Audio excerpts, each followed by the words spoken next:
जय हिंद दोस्त, स्वागत है आपका अपने YouTube channel student magic club में। और हम फिर आ गए हैं आपके साथ भारत का भूगोल की श्रृंखला को आगे बढ़ाने के लिए। हम लोग लुसेंट से लाइन बाय लाइन भारत का भूगोल पढ़ रहे थे और माफी चाहेंगे कि पिछला वीडियो में हम लोग का थोड़ा माइक डिस्चार्ज हो गया था, जिससे पता नहीं चल पाया और बोलते चले गए थे। तो जहां से आवाज रुका है वहीं से हम फिर से स्टार्ट कर दे रहे हैं। आप हमारे टेलीग्राम चैनल को ज्वाइन करिए, स्टूडेंट मैजिक क्लब। ठीक है दोस्त, एसएमसी स्टूडेंट मैजिक क्लब के टेलीग्राम चैनल को आप ज्वाइन कीजिए। और ज्वाइन करने के साथ साथ ही हर संडे को ओपन सेट होता है गांधी मैदान पटना, गांधी जी की मूर्ति के पास, सुबह 6 बजे। आप जो भी नजदीक है हमसे, तो दोस्त आप वहां आकर के ज्वाइन हो जाइए और अपने क्षमता को परखिए। बिहार पुलिस का एग्जाम बहुत नजदीक है और इसी श्रृंखला को हम लोग आगे बढ़ाते हुए चलते हैं। जहां तक हम लोगों से हो सकता है वो सब चीजें जो है हम लोग प्रोवाइड करा रहे हैं। और उसके बाद बहुत अच्छे से हम लोग एकदम line by line to the point भी बात करेंगे। लेकिन आपका एग्जाम है, जिसके चलते हम लोग छोटा छोटा शॉर्ट वीडियो लेके आ रहे हैं। अगर अभी से पढ़ाया जाए तो सिलेबस कंप्लीट होगा नहीं, और सिलेबस जब कंप्लीट होगा नहीं तो फिर जो है दिक्कत की बात हो जाएगी। तो जो जो जरूरी चीजें हैं, हम लोग का यही मकसद है कि जितना भी जल्दी जरूरी है टॉपिक करा दिया जाए। और विविध भी हम आपको पढ़ाएंगे, विविध का भी वीडियो अब लगातार जाएगा। और एक और बात है कि जल्द ही आप पटना के सभी दुकानों पे स्टूडेंट मैजिक क्लब का प्रैक्टिस सेट भी आपको देखने के लिए मिलेगा, तो आप उसको जरूर लीजिएगा। और एकदम टू द पॉइंट बात रहेगा और एरर फ्री रहेगा, पहला बात ये है। ठीक है, तो ये भारत का मैप है। ये क्या है? भारत का मैप है। तो चलिए बाबू, इसी श्रृंखला को हम आगे बढ़ाते हैं। चलिए थोड़ा सा हम आपसे अब खुल के बात करना चाहेंगे, काहे कि अब जैसे हम ऑफलाइन पढ़ाते हैं ठीक वैसे ही आपको भी हम यहाँ पे अब पढ़ाएंगे। चलिए इस इमेज को तनी मनी हम बड़का कर देते हैं। तनी मनी बड़का जब कर देंगे तो जो है कि आपको अच्छे से ये चीजें दिख जाएंगी। ठीक है दोस्त, चलिए एक तनी मनी और बड़का करेंगे। अब हमको लग रहा है कि आपको ये इमेज दिख रहा होगा। ठीक है, थोड़ा सा साइड भी कर देते हैं। चलिए ध्यान से देखिएगा और एक एक चीज को हम लोग मैप पे पढ़ते समझते चलेंगे। ज्योग्राफी है, थोड़ा सा टाइम टेकिंग सब्जेक्ट है। मैप से आपको मोहब्बत हो जाएगी अगर आप मैप जैसे बताया जा रहा है वैसे कंप्लीट कर लेंगे तो। ठीक है, हमारा बात जो है, वीडियो जो है रुका था यहीं पे, लिखा हुआ है अगला नेक्स्ट पिछला वीडियो देखिएगा जो नहीं जाके देखे हैं। और हाँ, प्लेलिस्ट में जो है हम काम चल रहा है, प्लेलिस्ट पे हम सबका सीरीज भी लिखवा देते हैं, आपको पता चलेगा कि कौन सा पहला वीडियो है। लिखा हुआ है कि पश्चिमी घाट यह पर्वत ताप्ती नदी के मुहाने से लेकर कन्याकुमारी अंतरीप तक लगभग 1600 किलोमीटर में विस्तृत भ्रंश कागार है। इस लाइन में 3-4 क्वेश्चन है। ठीक है, पश्चिमी घाट कहते किसे हैं, पहला क्वेश्चन। ठीक है, ताप्ती नदी के मुहाने से लेकर कन्याकुमारी के अंतरीप तक, अंतरीप किसे कहते हैं, कितना किलोमीटर है, ये भी क्वेश्चन है। भ्रंश क्या होता है, ये भी क्वेश्चन है। चलिए इस बात को हम लोग मैप में समझते चलते हैं। ध्यान दीजिएगा, बस बने रहिएगा। अगर वीडियो लंबा होगा तो 50 वीडियो लंबा होगा, 2x पे जरूर लगा लीजिएगा। चलिए ये हमारा मैप है। ठीक है, ये हमारा भारत का भूगोल है। देखिए दोस्त, पश्चिमी घाट और पूर्वी घाट पहले समझते हैं कि किसे कहते हैं। आपको ये मैप दिख रहा होगा तो ध्यान से देखिएगा। यहाँ पे लिखा है वेस्टर्न घाट्स और यहाँ पे लिखा है ईस्टर्न घाट, यानी कि इस दिशा में जितना भी घाट होगा, पर्वत होगा, ये पूर्वी घाट का पर्वत, और इस दिशा में पश्चिम में होगा तो ये पश्चिमी घाट का पर्वत, तो इसे कहते हैं वेस्टर्न घाट। पहला बात हम समझ गए। अब हम पढ़ते हैं कि लगभग 1600 किलोमीटर लंबा पश्चिमी घाट विस्तारित है। ये जो आप देख रहे हैं ना, ये कितना किलोमीटर है, 1600 किलोमीटर। कितना किलोमीटर? 1600 किलोमीटर लंबा है। यहाँ पे एक नदी है, तो जब नदी पढ़ाएंगे तो हम आपको बताएंगे। एक नदी है, इसका नाम है ताप्ती नदी। कौन सी नदी बबुआ? ताप्ती नदी। ध्यान से देखिए बच्चा, एक नाम है ताप्ती नदी। थोड़ा थोड़ा भोजपुरियों मार देना है बीच में। ठीक है, और ये है कन्याकुमारी अंतरीप। क्या है? कन्याकुमारी अंतरीप। देखिए, अगर एक भूमि का बहुत छोटा हिस्सा हचाक से पानी में घुसा होता है ना, उसे अंतरीप कहा जाता है। क्या कहा जाता है? अंतरीप। तो ये जो है विश्व के मैप में भारत छोटा सा देश है, और वहां पे देखिएगा यहाँ पे ये छोटा सा इलाका, भारत छोटा सा देश नहीं है, अपना प्यारा भारत छोटा नहीं है, लेकिन ये छोटा इलाका जो है हचाक से पानी में घुसा हुआ है, ऐसे ऐसे हचाक से पानी में घुसा हुआ है। तो पानी में घुसे हुए भाग को थोड़ा अंतरीप कहते हैं। तो ये बतिया आप समझ लीजिएगा। बात समझ गए? चलिए आगे हम आगे बढ़ते हैं। तो लगभग हमारा पश्चिमी घाट 1600 किलोमीटर तक फैला हुआ है। बात समझ गए कि नहीं? 1600 किलोमीटर फैला हुआ है। आगे बढ़ते हैं, वीडियो लंबा होगा हम जानते हैं, आप इसको थोड़ा सा ध्यान से रखिएगा। इसकी औसत ऊंचाई, पश्चिमी घाट के जितने भी पर्वत हैं इनके औसत ऊंचाई 1200 मीटर है। कितना मीटर बबुआ? 1200 मीटर। तो 1200 मीटर इसका औसत ऊंचाई है, तो आप इसको ध्यान रखिएगा। पश्चिमी घाट की ऊंचाई उत्तर से दक्षिण की ओर उत्तरोत्तर बढ़ती जाती है। अच्छी बात है, बढ़ रही है। पश्चिमी घाट से उत्तर में गुजरात के सौराष्ट्र प्रदेश में गिर की पहाड़ी मिलती है। ठीक है, गुजरात का सौराष्ट्र, गुजरात का सौराष्ट्र गुजरात के सौराष्ट्र प्रदेश में गिर की पहाड़ी मिलती है, जो एशियाई सिंह के लिए विख्यात है। किसके लिए विख्यात है? बब्बर शेरों के लिए विख्यात है। वैसे शेर जिनके एकदम खोपड़िया पे बाल उल रहता है, एकदम बब्बर शेर की तरह रहते हैं, तो ये एशियाई सिंह के लिए प्रसिद्ध है। पश्चिमी घाट को सह्याद्री भी कहा जाता है। 16 डिग्री उत्तरी अक्षांश रेखा जो गोवा से गुजरती है, बबुआ सह्याद्री को 2 बड़े भागों में विभाजित करती है, उत्तरी सह्याद्री और दक्षिणी सह्याद्री। आइए इस बात को हम लोग मैप में देखते हैं। वीडियो लंबा होगा, 2x पे लगाइएगा। बात समझ गए कि नहीं? समझना है, समझ के चलना है, ठीक है? चलिएगा, लिखा हुआ है कि औसत ऊंचाई 1200 मीटर है। पश्चिमी घाट की ऊंचाई उत्तरोत्तर बढ़ती जाती है। पश्चिमी घाट से उत्तर में गुजरात के सौराष्ट्र प्रदेश। चलिए आइए देखते हैं गुजरात के सौराष्ट्र प्रदेश। आगे बढ़ते हैं, देखिएगा गुजरात ये है दोस्त, आपको दिख रहा होगा मैप में। गुजरात का ये वाला इलाका सौराष्ट्र कहलाता है। बात समझ गए? गुजरात का ये वाला इलाका क्या कहलाता है? सौराष्ट्र। और ये वाला इलाका विदर्भ कहलाता है। ठीक है, सौराष्ट्र और विदर्भ। तो इसी सौराष्ट्र में यहाँ एक पहाड़ी है, गिर की पहाड़ी। कौन सी पहाड़ी? गिर की पहाड़ी। यहाँ पे पहाड़ी है गिर की पहाड़ी। ठीक है, तो ये गिर की पहाड़ियां एशियाई शेर के लिए प्रसिद्ध है। बात समझ गए? कौन सी शेर? एशियाई। एशियाई शेर के लिए प्रसिद्ध है और इन्हीं को बब्बर शेर भी कहा जाता है। बब्बर शेर के लिए प्रसिद्ध है, ध्यान रखिएगा। पश्चिमी घाट को 16 डिग्री अक्षांश जो गोवा से गुजरती है 2 बराबर भागों में बांट देती है। कितने बराबर भागों में बांटेगी बच्चा? 2 बराबर भागों में बांट देगी। अब 2 बराबर भागों में बांट देगी तो ये जो यहाँ का पर्वत श्रृंखला है, ये वाली श्रृंखला, ये पर्वत श्रृंखला 2 भागों में बट गई। ठीक है, इसको सह्याद्री कहा जाता है। इस पर्वत श्रृंखला को क्या कहा जाता है? सह्याद्री। सह्याद्री कहा जाता है। और ये 16 डिग्री सह्याद्री को 2 बीचों बीच गया है, तो 2 बराबर भागों में बांट दिया। बात समझ गए कि नहीं? तब बांट दिया तो बबुआ उत्तर की तरफ जाएंगे तो उत्तरी सह्याद्री। कौन सी सह्याद्री? उत्तरी सह्याद्री। और दक्षिण की तरफ जाएंगे तो दक्षिण सह्याद्री। नॉर्मल बात है, बस समझने का बात है। दक्षिणी सह्याद्री। बात समझ गए कि नहीं? उत्तरी सह्याद्री और दक्षिणी सह्याद्री। यहां तक आपका लुसेंट कह रहा था।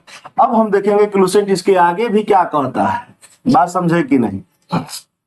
चलिए, जो कह रहा था हम अब ये बता देंगे। नेक्स्ट पेज में कहेगा ना कि उत्तरी सह्याद्री की ऊंची चोटी, उत्तरी सह्याद्री की ऊंची चोटी पहला जो है वो है कलसुबाई। कौन सा है? कलसुबाई। ठीक है, दूसरी सबसे ऊंची चोटी महाबलेश्वर। महाबलेश्वर। बात समझ गए? उत्तरी सह्याद्री की सबसे पहली चोटी कलसुबाई है, दूसरी सबसे ऊंची चोटी महाबलेश्वर है। ये उत्तरी सह्याद्री की ऊंची चोटी है और ये दोनों महाराष्ट्र में है। कहां पे है? महाराष्ट्र में है। MH लिख देते हैं ताकि आपको पता चल सके। ठीक है, उसके बाद कहेगा कि दक्षिणी सह्याद्री, दक्षिणी सह्याद्री की ऊंची चोटी है कुद्रेमुखी। क्या है? कुद्रेमुख। कुद्रेमुख। दक्षिणी सह्याद्री की ऊंची चोटी कुद्रेमुख, जो कहां पे है बबुआ? कर्नाटक में। कहां पे है? कर्नाटक में। ध्यान रहता हो, ध्यान रहता हो, रखना पड़ेगा। नहीं रखबा गड़बड़ा जाएगी, तुरंत गड़बड़ाई। तो एक बार आपको मैप में, ब्लैंक मैप में ये चीजों को बना लेना है। बना लीजिएगा तो जो है कि समस्या आपको नहीं होगा। चलिए, ये पेज हम लोग खत्म कर चुके हैं। अब हम अगले पेज पे आते हैं। ठीक है। अगले पेज में क्या करता है, तो पहले इस पेजवा को हम तनी मनी बड़ा कर देते हैं। तनी सा बड़ा कर देंगे तो आपको जो है ये पेज दिखने लगेगा आसानी से। चलिए, उम्मीद करते हैं आपको ये दिख रहा होगा, ठीक है, और बहुत अच्छा से दिख रहा होगा, ठीक है। देखिएगा, कह रहा था दक्षिणी सह्याद्री उत्तरी सह्याद्री की ऊपरी सतह बेसाल्ट के लावा निक्षेपों से बना हुआ है। जब हम आपको चट्टान पढ़ाएंगे तो ज्वालामुखी जब उद्गादर होता है तो लावा निकलता है। उसी लावा को जमने के बाद जिस मिट्टी का निर्माण होता है उसे लावा या फिर बेसाल्ट लावा का मिट्टी निक्षेप कहा जाता है। निक्षेप पर मतलब होता है निर्माण करना। वही दक्षिणी सह्याद्री आर्कियन युग की ग्रेनाइट चट्टानों से बनी हुई है। जब हम चट्टान बताएंगे, ये विश्व भूगोल का सब्जेक्ट है चट्टान, तो वहां पे हम आपको बताएंगे कि कौन से चट्टान रूपांतरित है, कौन कायांतरित है, कौन से जीवाश्म चट्टान है, कैसे कैसे क्या है, और उनका काल भी है। तो उत्तरी सह्याद्री जो है बेसाल्ट लावा चट्टान से बनी है और दक्षिणी सह्याद्री जो है ग्रेनाइट चट्टान से बनी है, ठीक है। उत्तरी सह्याद्री एवं दक्षिणी सह्याद्री की सर्वोच्चतम क्रमशः शिखर है महाराष्ट्र में कलसुबाई, जो 16 मीटर ऊंचा है, और कर्नाटक में है दक्षिणी सह्याद्री की ऊंची चोटी कुद्रेमुखी, जो अभी हम जस्ट बताए हैं।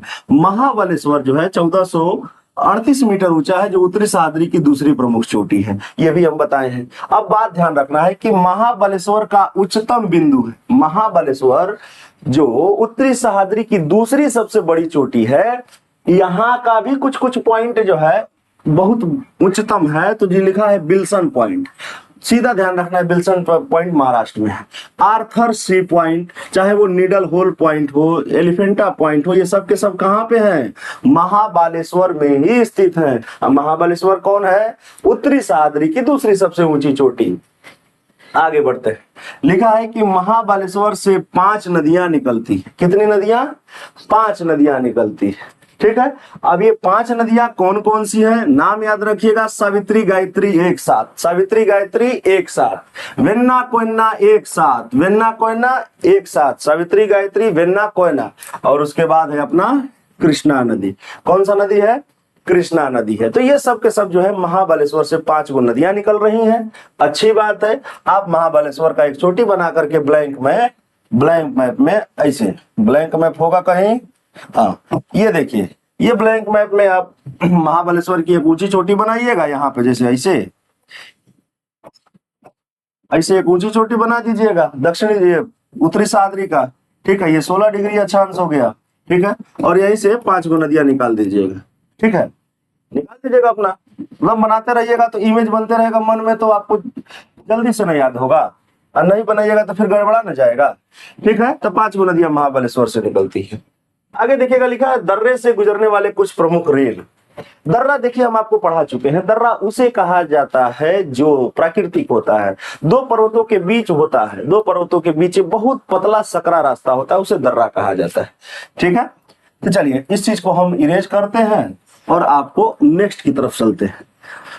घबराना नहीं है, हम ऑफलाइन ऐसे ही पढ़ाते हैं आपको। आप कभी ऑफलाइन, बहुत सारे लोग बोलते हैं कि ऑफलाइन कोचिंग सर आपका कहाँ चलता है, तो ऑफलाइन कोचिंग सर अभी बहुत फुल चल रहा है, जिससे हम लोग बता नहीं पा रहे हैं। और बहुत हम लोग का एक छोटा सा क्लास है स्टूडेंट मैजिक क्लब, जो है गोल घर पटना पुलिस लाइन के पास, वहां पे हम लोगों का क्लास चलता है, जो अभी बैच फुल है, जगह भी नहीं है। तो हम लोग जल्दी ही बहुत बड़ा क्लास खोलने वाले हैं, तो आपको बुलाएंगे, आप आइएगा जितने भी लोग पूछते हैं, ठीक है। चलिए आगे बढ़ते हैं। तो ये रेल मार्ग वाला दर्रा से आप संपर्क मत रखिएगा, ये इसका मतलब नहीं है, ठीक है।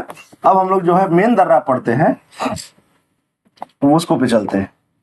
आइए देखिए, छुआ नहीं रहा है, पगला जाता है कभी कभी, ऊपर कर देते हैं। चलिए ऊपर भी हो गया। आइए ध्यान से देखते हैं। पहला है थालघाट दर्रा, भोरघाट दर्रा, पालघाट दर्रा, सेनकोट्टा दर्रा। 2 मिनट में ये याद होगा। सबसे पहले ध्यान रखिएगा, ऊंचाई सबसे अधिक किसकी है? तो थालघाट दर्रा पहले है, तो थालघाट दर्रा की ऊंचाई ज्यादा है, ठीक है। थाल माने थरिया, थाली में हम लोग खाना खाते हैं, तो थाल माने का हो गया? थरिया। बाबुआ थरिया से मारना है नाक पे और मुंह पे। थरिया से कहां कहां मारना है? पहले नाक पे मारिएगा, फिर मुंह पे मारिएगा। तो ये थालघाट दर्रा किसको जोड़ेगा? नासिक से मुंबई को जोड़ देगा। बात समझ गए?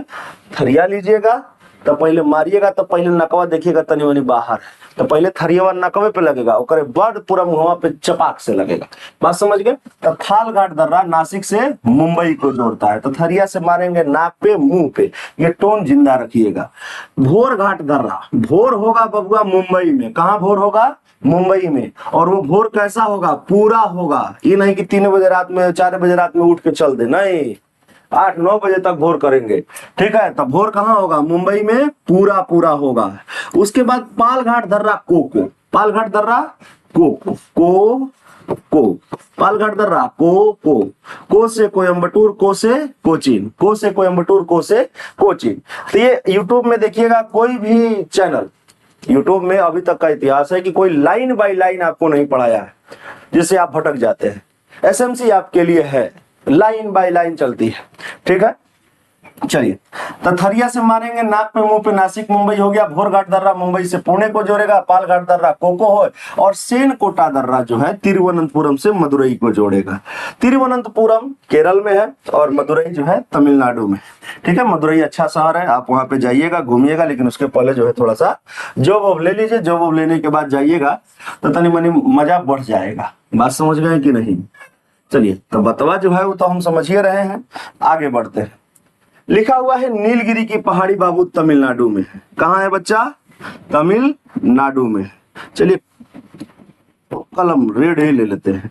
नीलगिरी की पहाड़ी कहाँ पे है? तमिलनाडु में है, जो एक ब्लॉक पर्वत है। ब्लॉक पर्वत कहने का मतलब है, मैकाल का पठार भी ब्लॉक पर्वत का उदाहरण था। तो ब्लॉक पर्वत कहने का मतलब है कि ऐसी पर्वत की स्थलाकृति या तो वो बीच में धसी हो या बीच से उठी हो, दोनों किनारे धसे हो। बात समझिएगा। ब्लॉक पर्वत वो पर्वत कहलाते हैं जिनकी स्थलाकृतियां अगर 2-3-4 पर्वत लाइन से हैं, तो 3-4 पर्वत लाइन से इसकी बीच की स्थलाकृति या तो धसी है और दोनों तरफ उठा है, या तो ये हो सकता है, या फिर बीच वाली स्थलाकृति ऊपर है, दोनों साइड जो है पर्वतों का धसा होना होगा। तो ये बहुत बड़ी पर्वत श्रृंखला में पता चलता है, 2-4 को पर्वत में नहीं पता चलेगा आपको, ठीक है। तो आप ध्यान रखिएगा, नीलगिरी पर्वत जो है ये ब्लॉक पर्वत का उदाहरण है, ठीक है। यह मुख्यतः चारकोनाइट पठार से बना हुआ है। किससे बना हुआ है? चारकोनाइट पठार से बना हुआ है। देखिएगा, अदको गोदवेट ये ट्रिक होता है चट्टान का। जब हम आपको चट्टान पढ़ाएंगे, आर्कियन युग की चट्टाने, धारवाड़ क्रम की चट्टाने, कुडप्पा क्रम की चट्टाने, गोंडवाना ट्रैप की चट्टाने, उसके बाद दक्कन ट्रैप आपको हम बताएंगे, उसके बाद विंध्याचल और टर्शियरी क्रम की चट्टानों के बारे में हम लोग सब अच्छा से डिस्कस करेंगे, और उन्हीं से इनका परिवर्तित रूप है, ठीक है। तो ध्यान रखिएगा, तो ये विश्व भूगोल में हम लोग चर्चा करेंगे। तो चारकोनाइट पठार से बनी हुई है। इसकी सबसे ऊंची चोटी डोडा बेटा है। कौन है? डोडा बेटा। पहले पढ़ लेते हैं, मैप में समझ लेंगे, ठीक है। जो दक्षिण भारत की दूसरी सबसे ऊंची चोटी है, जो उटकमंड इसी पहाड़ी में स्थित है। आइए हम इसको मैप में भी देख लेते हैं। देखिएगा बच्चा, आपको ये मैप दिख रहा होगा, और नहीं दिख रहा होगा तो हम इसको थोड़ा सा जूम कर देते हैं। हम वही हिस्सा जूम करेंगे जो लगभग नीलगिरी के पहाड़ी।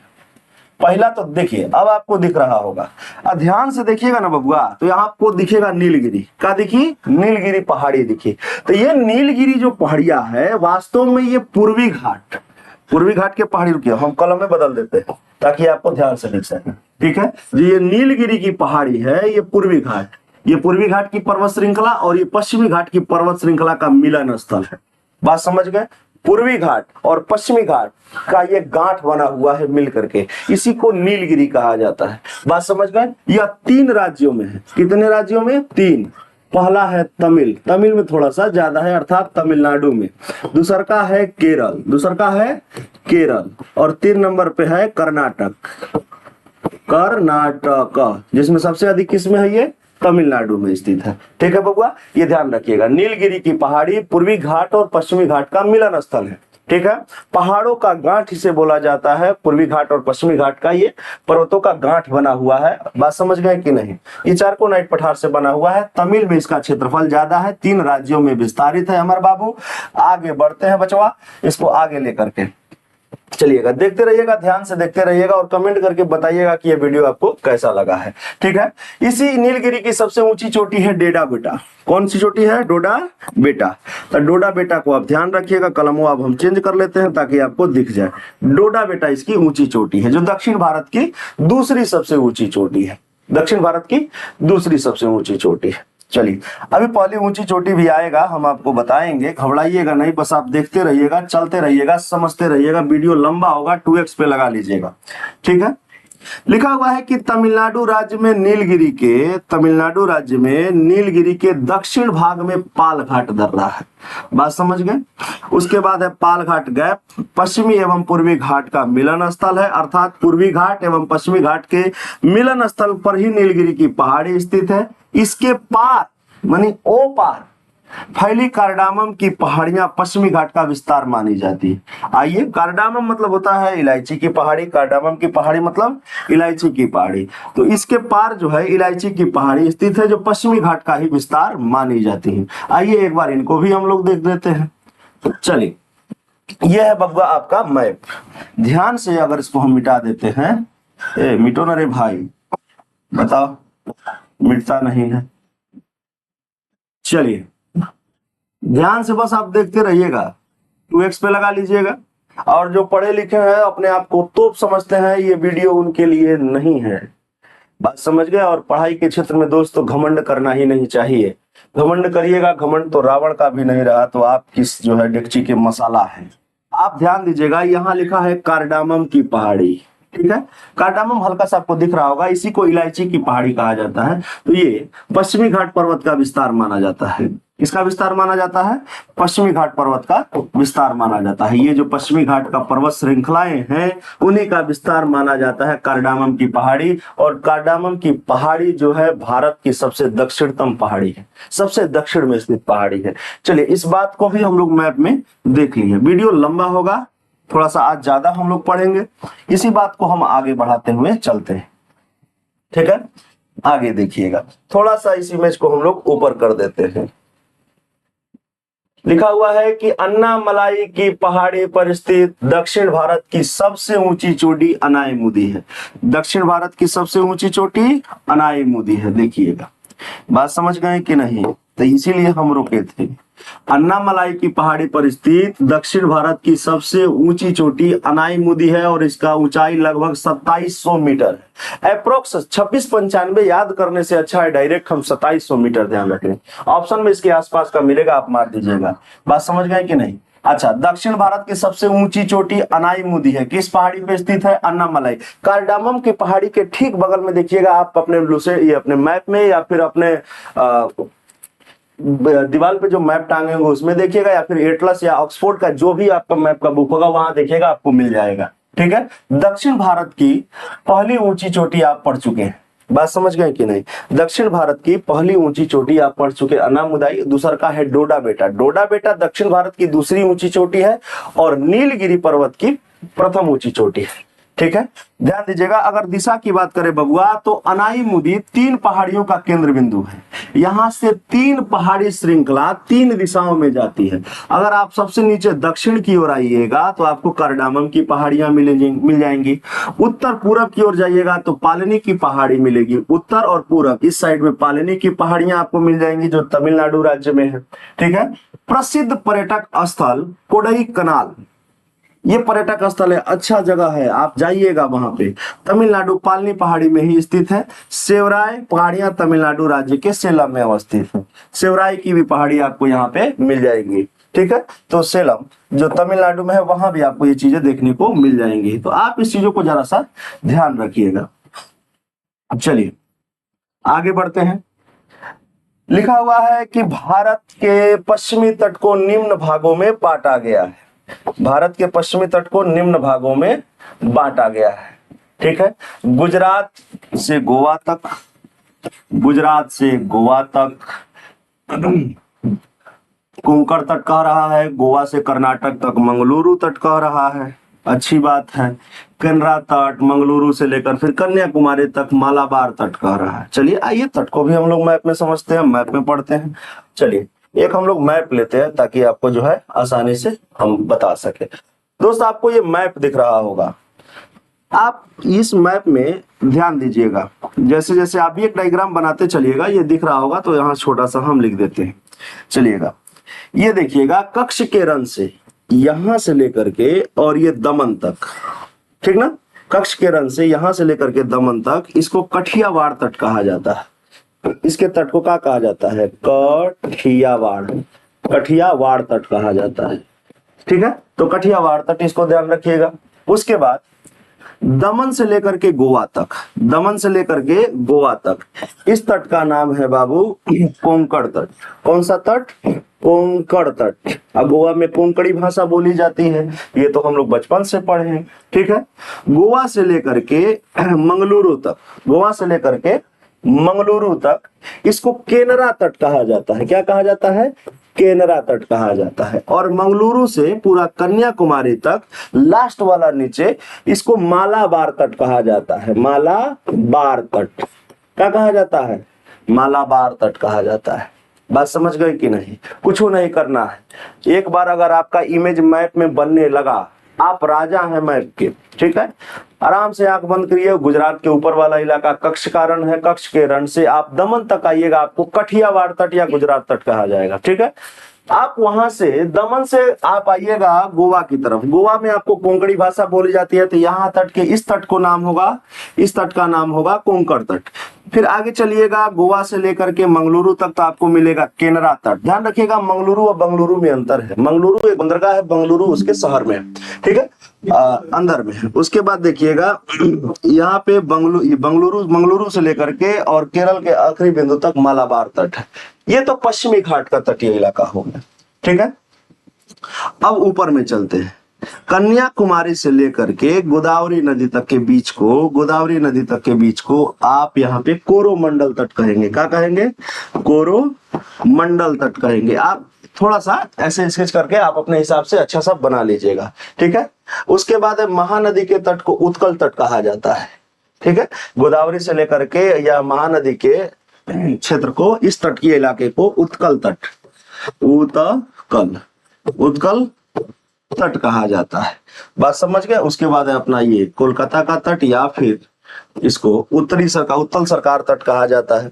चलिए, इस बात को भी हम लोग समझ लिए। ठीक है, तो यहाँ से बस आप समझने के लिए, क्वेश्चन बहुत कम देखने के लिए मिलता है यहाँ पे। ठीक है, बंदरगाह के बारे में अगर हम आपको बात करें, तो बंदरगाह के लिए एक अलग से वीडियो हम बताएंगे कि कौन सा बंदरगाह सबसे ज्यादा भारत का व्यस्त है, कौन बड़ा है, कौन छोटा है, कौन पुराना है। तो इसके लिए एक अलग वीडियो जस्ट इसके बाद जाएगा, आप उसको ध्यान से देख लीजिएगा, तो आपका बंदरगाह समाप्त हो जाएगा। ठीक है, तो यहाँ पे बंदरगाह हम लोग छोड़ देते हैं।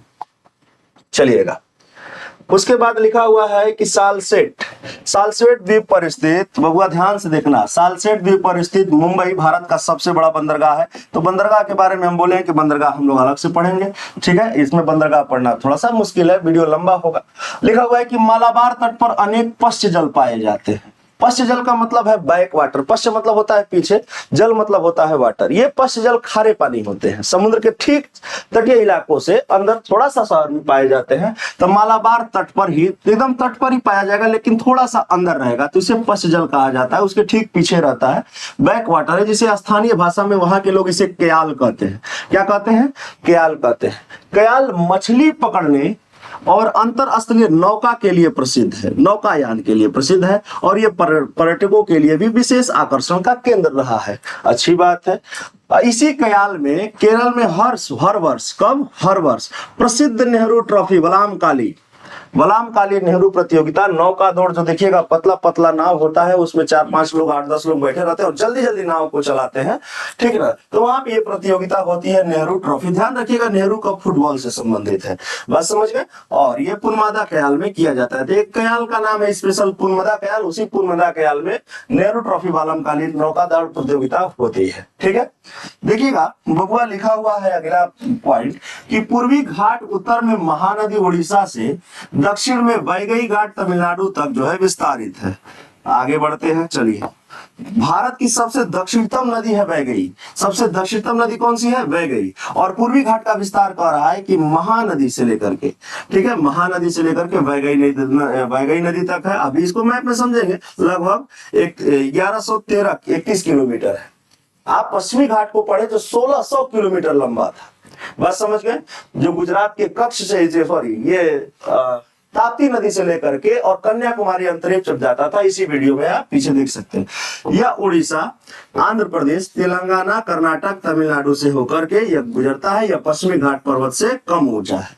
बात समझ गए? और पूर्वी घाट को आप जरा ध्यान से देखिएगा ना, तो यहाँ की पर्वतें छत बिछत मिलेंगी। यहाँ पे उतना पर्वत श्रृंखलाएं उतनी क्रम वाइज नहीं मिलेंगी जितना पश्चिमी घाट में मिलेगा, ध्यान दीजिएगा, ठीक है।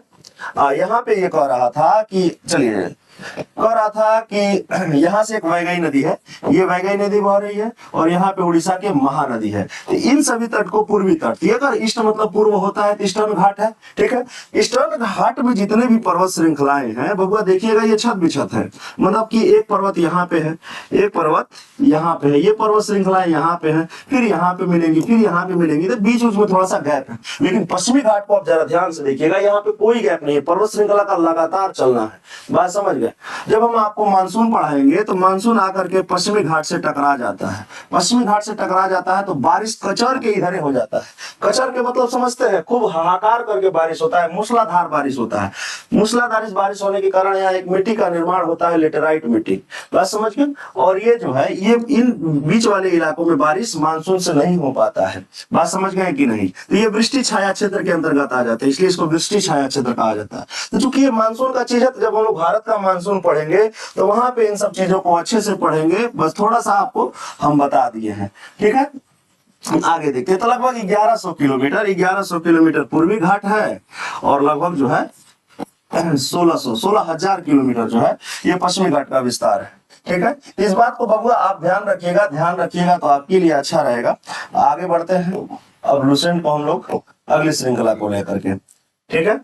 तो वैगई नदी दक्षिण भारत की सबसे दक्षिणतम नदी है वैगई नदी, और महानदी से लेकर के करता है। और इसमें आप उड़ीसा है देखिएगा, आपको राज्य मिलेगा, आंध्र प्रदेश उसके ठीक नीचे बगल में तेलंगाना मिलेगा, कर्नाटक मिलेगा, तमिलनाडु से होकर गुजरती है। पश्चिमी घाट के पर्वत ये क्या पढ़ दिए हैं, पूर्वी घाट उत्तर में महानदी उड़ीसा, अच्छा लगभग 1131 किलोमीटर, या उड़ीसा आंध्र प्रदेश तेलंगाना, कर्नाटक इस साइड हो गया, कर्नाटक यहाँ नहीं होगा, तमिलनाडु से होकर गुजरती है, या पश्चिमी घाट पर्वत से भी कम ऊंचा है। चलिए आगे हम बढ़ते हैं लुसेंट के अगले पॉइंट पे, ठीक है। देखिएगा अब थोड़ा सा इमेज को हम बड़ा कर दें ताकि आपको ये सब चीजें आसानी से दिख जाएगा बबुआ हमारा, तो थोड़ा सा आपके लिए अच्छा होगा, बात समझे कि नहीं। चलिए जल्दी जल्दी पढ़ के निकलते हैं। लिखा हुआ है कि इसके अंतर्गत उड़ीसा का महेंद्रगिरी पर्वत, आंध्र प्रदेश का नलामलाई पर्वत, पालकोंडा एवं वेलिकोंडा, तमिलनाडु में पंचामलाई सेवराई की पहाड़ियां भी शामिल है। तो एक हम लोग काम करेंगे कि पूर्वी घाट का पर्वत और पश्चिमी घाट का पर्वत कौन कौन सा पर्वत किस राज्य में है, इसका एक अलग से वीडियो भी जाएगा। फिर भी आप यहाँ पे ध्यान रखिएगा कि महेंद्रगिरी पर्वत उड़ीसा में है, आंध्र प्रदेश में नलामलाई पर्वत है एवं पालकोंडा की पहाड़ियां हैं, वेलिकोंडा तमिलनाडु में है और पचामलाई एवं सेवराई की पहाड़ियां भी तमिलनाडु में है, ठीक है। इस बात को आप अपने मैप में ढूंढिएगा, आपको पक्का मिलेगा, और नहीं मिलेगा तो हम लोग मिलेंगे आपको यहाँ पे, ठीक है, और जो आपको प्रोवाइड करा देंगे अच्छे से। लिखा हुआ है कि पूर्वी घाट सतत रूप में नहीं आ रहा, आपने क्रम से नहीं है, अर्थात इसका मतलब यही हुआ महानदी, गोदावरी, कृष्णा और ये कावेरी नदियों द्वारा अपर्दित है। अपर्दन होने का मतलब होता है कट छट जाना। देखिए नदियां आज से नहीं बह रही हैं, नदियां लाखों हजारों साल से उसी दिशा में उसी रास्ते पे बह रही हैं। तो नदियां अपने एक उचित रास्ता ढाल बना करके, जहां उनको अच्छा ढाल मिलता है, नदियां हमेशा हाई टू लो चलती हैं, ठीक है। तो बीच में पर्वत आता है तो ये पर्वत को काटते हुए धीरे धीरे पर्वत का काटते हुए चलती है, और नदियों का वेग इतना होता है कि बड़े बड़े चट्टानों को तोड़ देती हैं, और इतनी बारीक और इतनी महीन तोड़ती हैं कि वो चट्टान बाद में बालू का रूप ले लेते हैं, छोटा। बात समझ गए कि ये घटना आपको 100-200 साल में नहीं मिलेगा, हजारों लाखों साल में मिलेगा, ठीक है। तो ये पूर्वी घाट सतत रूप में नहीं है, अर्थात वो क्रम से नहीं है जैसे पश्चिमी घाट को अभी हम तुरंत बोले हैं। महानदी, गोदावरी, कृष्णा और ये कावेरी नदियां जो हैं इन पर्वतों को अपर्दित कर दी हुई हैं। इनका निर्माण कैरेबियन काल में हुआ है। किस काल में हुआ है? कैरेबियन काल में हुआ है। और ये वलित पर्वत है। वलित पर्वत नया पर्वत को कहा जाता है। वलित के रूप में कुडप्पा भूसन्नति के आधार पर हुआ है। अब ये जब हम आपको भूसन्नति सिद्धांत पढ़ाएंगे तब आपको बता देंगे, बस आपको यहाँ ध्यान रखना है। पूर्वी घाट की सबसे ऊंची चोटी है झिंडागड़ा है, जो लगभग 1690 मीटर है, जो कि विशाखापट्टनम आंध्र प्रदेश में है। तो पूर्वी घाट की ऊंची चोटी है झिंगागड़ा। इसकी दूसरी सबसे ऊंची चोटी है आंध्र प्रदेश में अमरकोंडा, जो 1680 किलोमीटर है, 1680 मीटर है। आप इसको ध्यान रखिएगा। थोड़ा सा वीडियो ये जो है हम इमेज बड़ा कर देते हैं ताकि आपको दिख जाए, तो दिख ही रहा होगा, ठीक है। इन चीजों को हम मिटा देते हैं, कोई दिक्कत नहीं है, बस देखते रहिए, समझते रहिए, चलते रहिए, ठीक है। तो आपको ये मैप में मिलेगा, ब्लैंक मैप में इन सबको दर्शाते भी रहिएगा आपको, ठीक है। चलिए, लिखा हुआ है बाबू कि अरबाकोंडा जो दूसरी ऊंची चोटी है 1680 मीटर है, जबकि इसकी तीसरी सबसे ऊंची चोटी है उड़ीसा में महेंद्रगिरी है, 1501 मीटर की ऊंचाई है।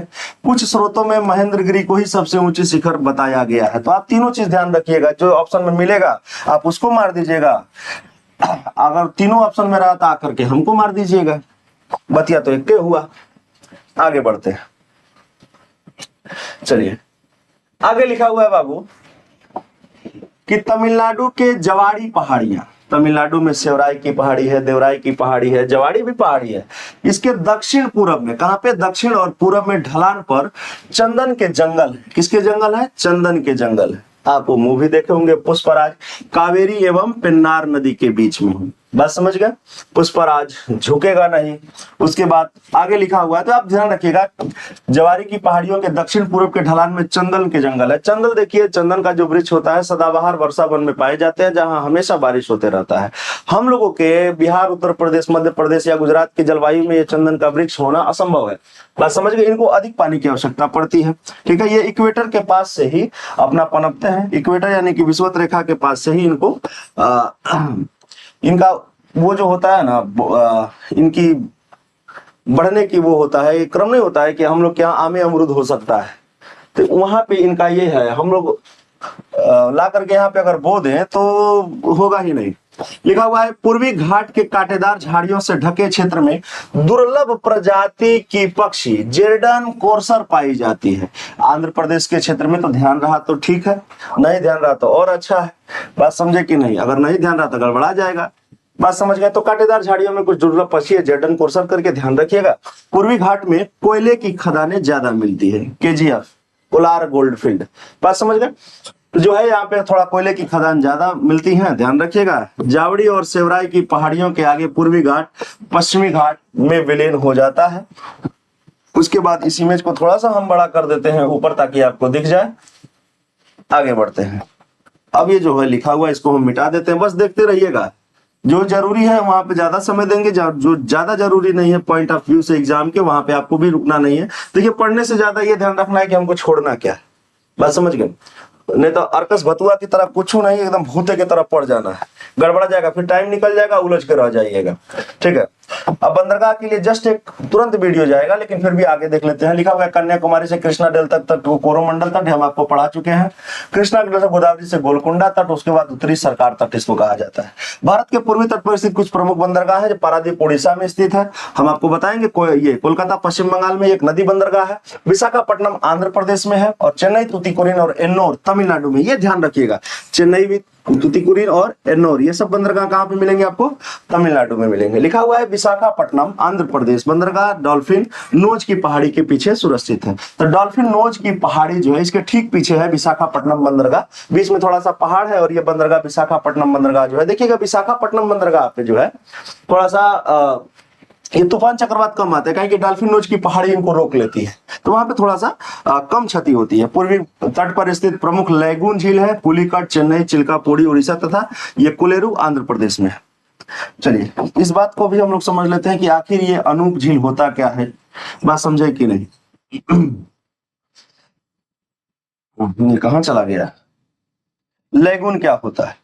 देखिए, लैगून उसे कहा जाता है कि समुद्र का पानी स्थलीय भाग में प्रवेश कर जाना, और दोबारा जो स्थल में आया हुआ पानी है वो कभी समुद्र से न मिल पाना, इसी को लैगून या अनूप झील कहा जाता है। बात समझ गए? अगर हम आपको मैप में समझाएं तो देखिएगा जरा सा यहाँ पे, ठीक है, ये तटीय इलाका है, हमारी ये तट जो है छत बिछत है, थोड़ा सा आगे है, थोड़ा सा पीछे है, कहीं समुद्र में धंसा हुआ है, कहीं समुद्र से पीछे हटा हुआ है। तो कुछ स्थलाकृतियां यहाँ पे देखिएगा, आपको ध्यान से देखिएगा, यहाँ पे ऐसी स्थलाकृति मिलेगी, ऐसी। ठीक है, तो इस रास्ते जो है समुद्र का जल स्थलीय भाग में प्रवेश कर गया, लेकिन समुद्र में मान लीजिए बहुत सारा चीज बहते भी रहता है, तो वो हजारों साल से बहते हुए अपने मुहाने पर गाद इकट्ठा कर देते हैं। गाद माने कचरा इकट्ठा हो जाता है, तो कचरा इकट्ठा होने के बाद ये लॉक हो जाता है, और ये वाला जल पुनः अपने समुद्र से नहीं मिल पाता है, तो ऐसे झील को अनूप या लैगून झील कहा जाता है। बात समझ गए? यानी कि समुद्री जल स्थलीय भाग में प्रवेश कर जाना, और स्थल का जो ये जल प्रवेश किया था पुनः अपने कभी पुराने परिवार से न मिल पाना ही अनूप झील का परिभाषा होगा। इस बात को आप ध्यान रखिएगा। चलिए इसको मैप में हम देख लेते हैं, मैप में कर रहे हैं, आगे बढ़ लेते हैं। ठीक है, चलिए अब थोड़ा सा हम इसको ऊपर कर लेते हैं ताकि आपको ये चीजें दिख जाए। आराम से, बहुत प्यार से, धीरे धीरे देख के से समझते हुए चलना है। ठीक है, आप वीडियो को पूरा देखा कीजिए दोस्त। पिछला वीडियो में जो आवाज का इश्यूज था, थोड़ा सा माइक डिस्चार्ज हो गया था, हम लोग को पता नहीं चल पाया था। तो पिछला वीडियो से जहां आवाज से कटा हुआ है वहीं से आज का ये वीडियो शुरू हुआ है, तो आपको कोई समस्या भी नहीं होगा। बात समझे कि नहीं? चलिए, लिखा हुआ है लैगून, समुद्र क्षेत्र में तटीय क्षेत्र, समुद्र क्षेत्र में तटीय क्षेत्र का पानी यानी कि तट पर का पानी स्थल भाग में घुस जाता है और धीरे धीरे बालू का अवरोध खड़ा कर देने पर, गाद इकट्ठा कर देने पर ये स्थलीय जो क्षेत्र का जो जलीय भाग है समुद्र से अलग हो जाता है और कभी मिल नहीं पाता है। इसी जलीय क्षेत्र को, जलीय आकृति को हम लैगून या फिर अनूप झील कहते हैं। लैगून या अनूप झील कहते हैं, ये बतिया आपको याद रहेगा।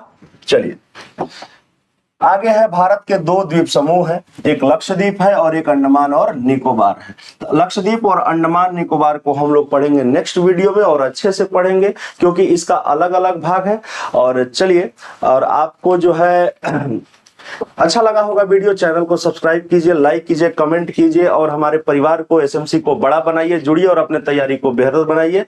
मिलते हैं दोस्त अगले वीडियो में। जय हिंद।